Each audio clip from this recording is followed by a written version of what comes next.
जहाँ खिलते हैं, नैन जहाँ मिलते हैं, फूल जहाँ खिलते हैं, नैन जहाँ मिलते हैं, आओ वहाँ वहाँ वहाँ चले आओ वहाँ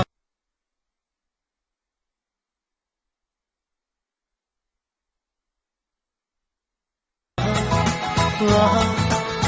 वहाँ चले आओ वहाँ वहाँ वहाँ चले आओ वहाँ वहाँ वहाँ जिस रुत में अपनों के सच होते सपनों के,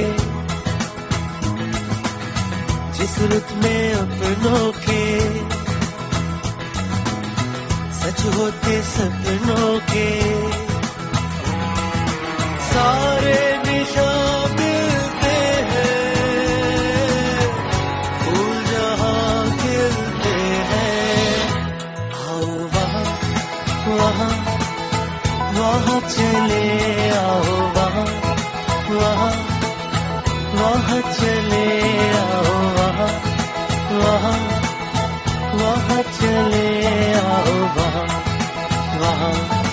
वहाँ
वहाँ चले आओ वहाँ वहाँ वहाँ चले आओ वहाँ वहाँ वहाँ चले आओ वहाँ वहाँ वहाँ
लिसनर्स, मैं आप सबकी बहुत ज़्यादा शुक्रगुजार हूँ कि आप लोग बहुत वार्मली पार्टिसिपेट करें इस डिस्कशन में। जो हमारा टॉपिक है माता परस्ती के हवाले से मुझे बहुत सारे मैसेजेस मिल रहे हैं PDRadio.net स्काइप आईडी पे। और सीमा ने हमें काफ़ी तफसीली सा एक मैसेज किया है, materialism goals and their end results. उनके मुताबिक मटीरियलिज्म की जो बुनियाद है वो दरअसल फॉल्स कंफर्ट यानी आर्जी आराम और सुकून है, सेल्फिशनेस है और ज़ाती मफादात हैं।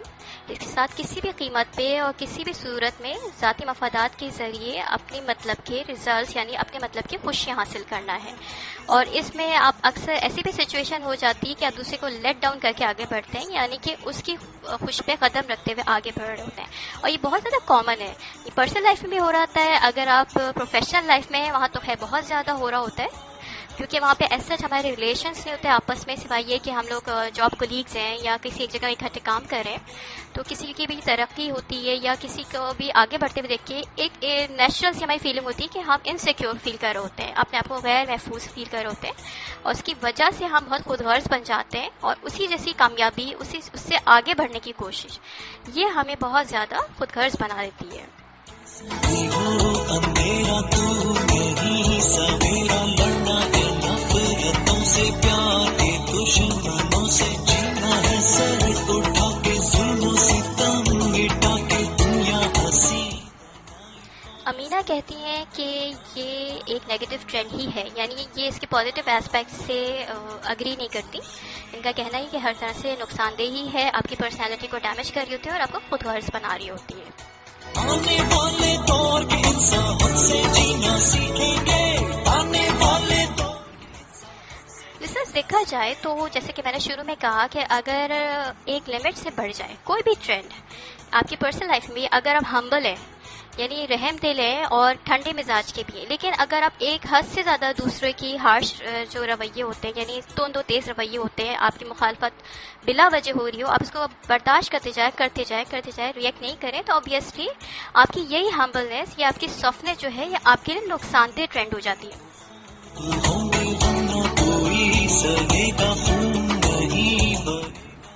इसी तरह से मादा परस्ती भी नुकसानदेह उस वक्त हो जाती है जब इंसान इसको अपनी ज़िंदगी का नस्बुलैन बना ले, यानी इसी के गिर्द उसकी लाइफ रिवॉल्व करती हो कि इसको ये आसाइशें चाहिए, ये अचीवमेंट्स चाहिए, और जब इंसान ये सब करने में लग जाता है तो फिर वो इतना ज़्यादा इसमें महव हो जाता है कि वो ख़ास तौर पर दूसरों के महसूसात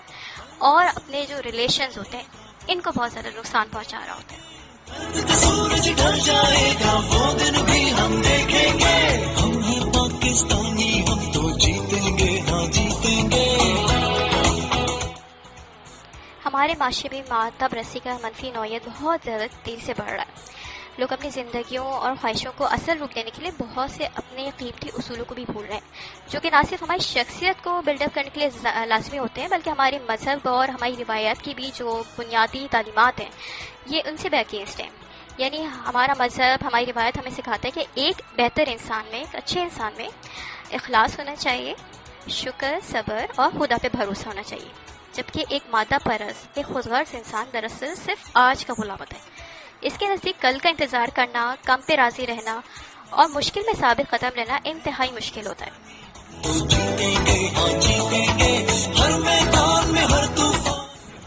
वो खुदा की मदद पे भरोसा रखने के बजाय अपने आप को अक्ल समझते हुए अपनी ज़रूरतों, ख्वाहिशों के पीछे आंख बंद करके यूँ चल पड़ता है कि इससे रास्ते में आए दूसरे लोगों के ख्वाब, उनकी तवक्कुआत नज़र ही नहीं आ पाती। मैं, मेरी ज़ात, मेरी ख्वाहिशें, यही 3 जुमले इसकी ज़िंदगी का स्लोगन बन के रह जाते हैं।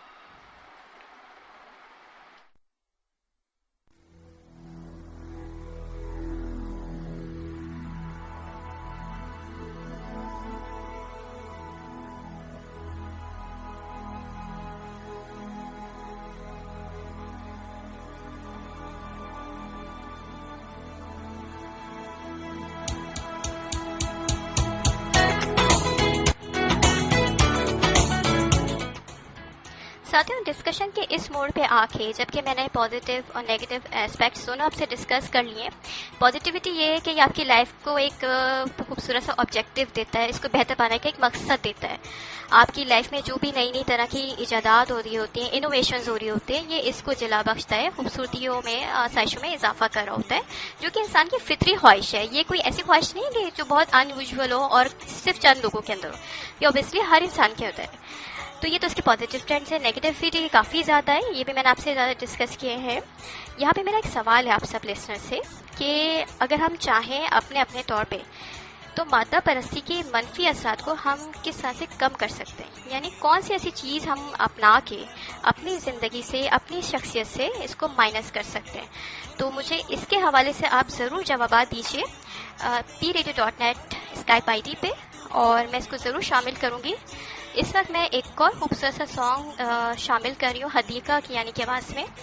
ये अपने ज़माने का बड़ा हिट सॉन्ग है, फोक सॉन्ग है। मेरी कोशिश होती है कि पाकिस्तान से रिलेटेड जो भी चीज़ हो, चाहे वो यहाँ के टॉपिक्स हो, यहाँ का म्यूज़िक हो या फोक म्यूज़िक हो, इसको ज़रूर यहाँ पे जो है प्रमोट किया जाए। तो यहाँ पे मैं एक फोक सॉन्ग है, कश्मीरी सॉन्ग, ये सॉन्ग सुना रही हूँ आपको, सुनिए और एंजॉय कीजिए।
बने